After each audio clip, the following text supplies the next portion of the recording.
মাজরা পোকা আমরা প্রত্যেকটা মাঠ ঘুরে দেখেছি যে যেই সময় ধানটা পিত্তর হয় বা গামুর হয় বা গর্ভবতী হয় ওই সময় পুরো মাঠে কিন্তু মাজরা পোকার একটা আক্রমণ ছিল। এই এলাকার চাষি ভাইরা অনেকেই জানেন না মাজরা পোকা কোন সময় লাগে, এর ক্ষতির ধরন কি, লক্ষণ কি।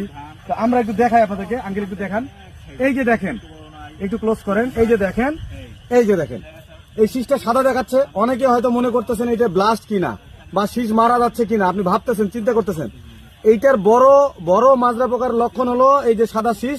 এইভাবে টান দিবেন, এই দেখেন, এইভাবে টান দিবেন, এই যে উঠে চলে আসতেছে, এইভাবে উঠে চলে আসবে, টান দিবেন, এই দেখেন একবার গোড়া থেকে উঠে চলে আসলো।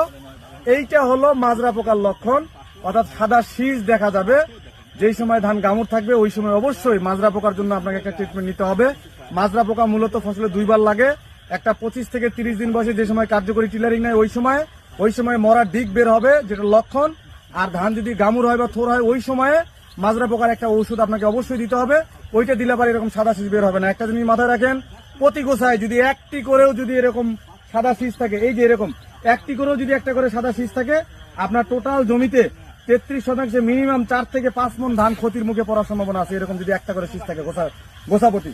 এবং আমরা যদি দেখাই যে এই জমিতে প্রচুর পরিমাণে কিন্তু এটা আক্রমণ। এই দেখেন, এই দেখেন, আমি দেখাই আপনাদেরকে, এই দেখেন, এই দেখেন, তারপরে এই দেখেন, আপনি দেখেন আঙ্কেল, এই দেখেন। তো এইটা সচেতনতা বৃদ্ধি করার জন্য এই সময় যদি কেউ মাজরা পোকার ওষুধ দেন আসলে কোনো কাজে আসবে না।